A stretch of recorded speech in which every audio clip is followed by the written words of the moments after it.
Hey guys, Yankee Cowboy here, back for another video. On the bench behind me, we have the Smith & Wesson Performance Center 327 2-inch. Let's jump down and take a look.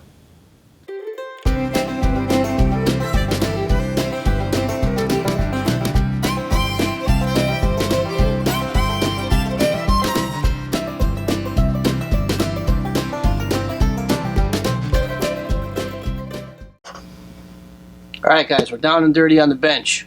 Here it is, Smith & Wesson Performance Center.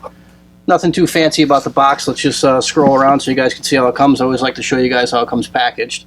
But this is Smith & Wesson Performance Center. The box is more impressive than, the inside of it, other than an awesome revolver. But let's get into it. Open it up. And this is how it comes. This is how you get it. You just put this piece of paper in here. Smith & Wesson since 1852. You get that. And here's the revolver. We'll put this aside for a second. Behind here, you got your standard literature, your manuals, your Smith & Wesson warranty. I believe there's an NRA.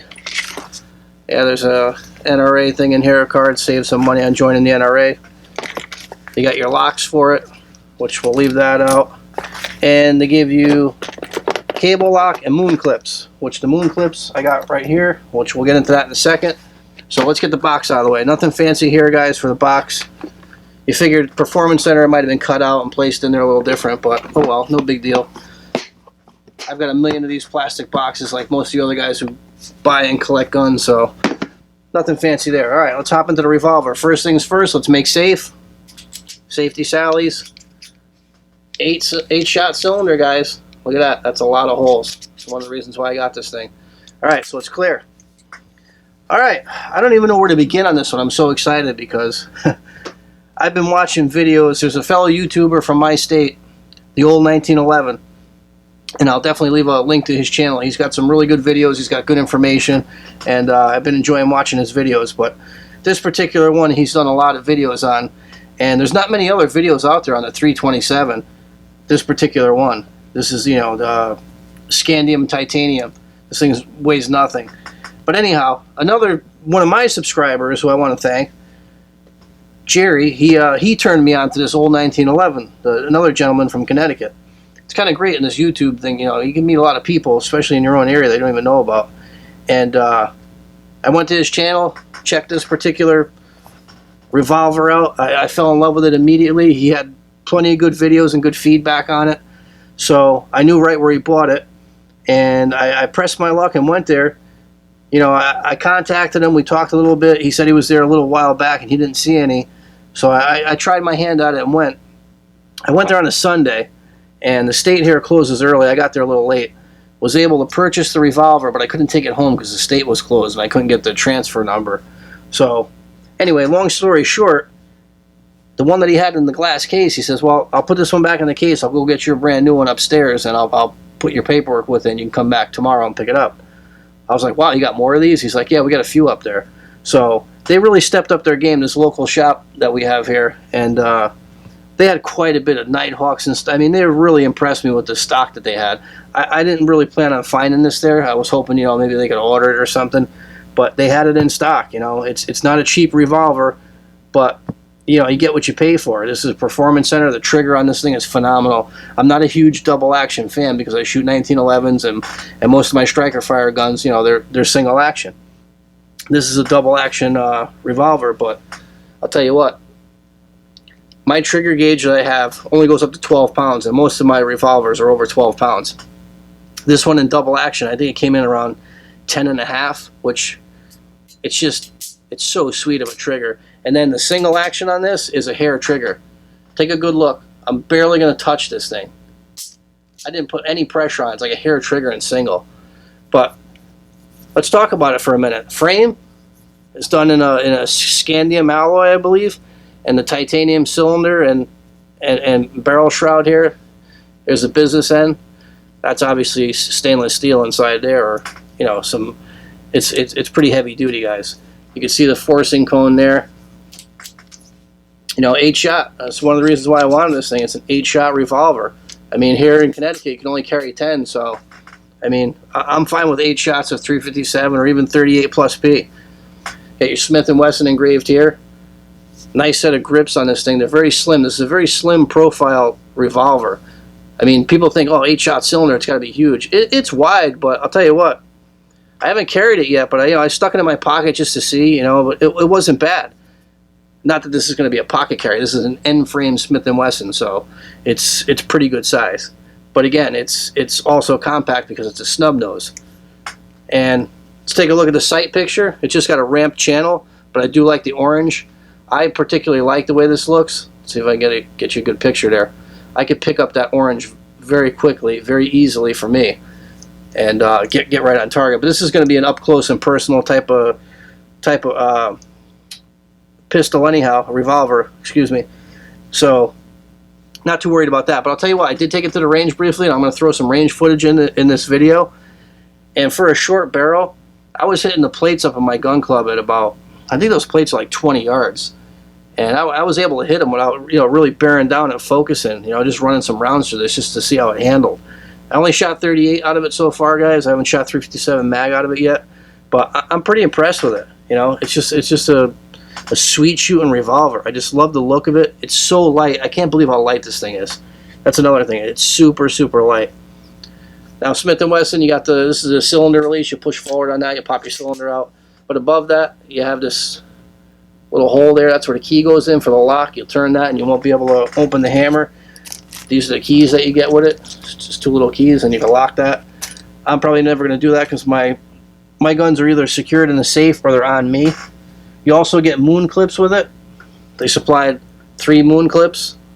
I got 2 here and I got 1 partially loaded because these things are kind of, I never used moon clips before, but these things are a pain in the ass to load. So you kind of got to, I was using pliers to get them in. That's how hard it is to get them in. I guess there's a tool that they sell, which I'll probably look into that. But I'm also looking into getting a speed loader. Been looking at the Speed Bees. But again, the old 1911, the guy I was telling you about, he did some reviews on speed loaders. And now I'm not too sure if I want the Speed Bees anymore. But so far with this thing, I'm pretty impressed, guys. I mean, like I said, I took it to the range and shot 100 rounds. I did 2 boxes of 38 through it. And it handled and pointed and shot, every bit as good as, amount that I paid for it. It's worth every penny in my opinion. And, even though this thing is a pricey revolver, I'm going to carry it, It's a tool. No more Safe Queens for me, guys. I'm weeding through my collection, so I'm just buying stuff, that I want to carry and I'm going to use, So it's been fired already. I've already cleaned it. And it's a breeze to clean. Revolvers aren't too bad. There's not a lot to get into here. I mean, you can see the face. It's all oiled. And this, like I said, there's only 100 rounds through it, but it's still pretty darn clean. They're pretty easy to clean, and I don't mind cleaning my firearms. I come back from the range. It's an extension of the sport. You come down, you hang out down here, throw some music on, you clean your firearm. But this thing is awesome. I love it. I can't say enough about it. For a 3-inch. I mean, not 3-inch, I'm sorry, for a snub-nose revolver like this, 2-inch, it shoots very accurately for a 2-inch snub, I gotta say. And I don't know that I'll carry 357 mag in it unless I can find good ammo that's made for a short barrel because, I reload and everything, so I know a lot about ammunition and what to use. If it's not a recipe for a short barrel, you're never going to get the velocity out of a 357 Magnum in this snub nose. Unless it's tailored to a short barrel, which I'm sure they make. So, but for the short term, I'm probably just going to be carrying a 38 plus P in this and just shoot regular 38 at the range. Also going to buy another set of grips for this. These are a little long for me. I'm not so much worried about concealing it because I also got a Lobo custom holster coming for this, courtesy of the old 1911. He turned me on to where to get a holster for this. So that's on order. It's not in yet. Once that's in, this is going to go into the carrier rotation. Fall's coming up. This is going to be my primary carry from, probably here on out. And, we're going to go from there. But I definitely want to change the grip.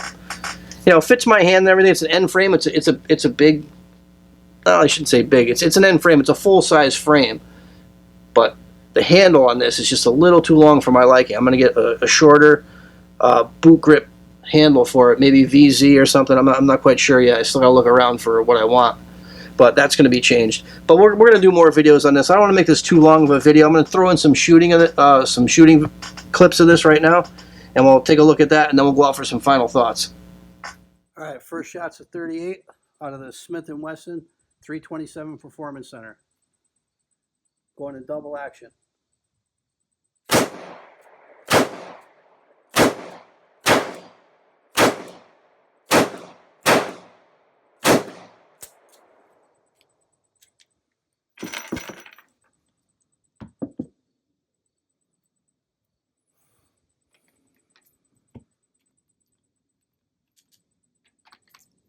Tell you what, trigger feels fantastic.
All right, guys, so some closing thoughts on the Smith & Wesson. You know, I've only shot it briefly, 100 rounds through it, and I'll tell you what, I'm pretty impressed with it. I was hoping that this was going to be one that I really liked, and I'm actually really glad I got it. I got the holster coming, so once I get that and I start carrying it and we get it to the range a little more, I'll definitely do update videos on this for sure. But I'm pretty impressed so far, and stay tuned. There'll be more videos on this one to come. So any questions or comments, leave them below. Love to hear from you guys, and I'll see you guys on the next one.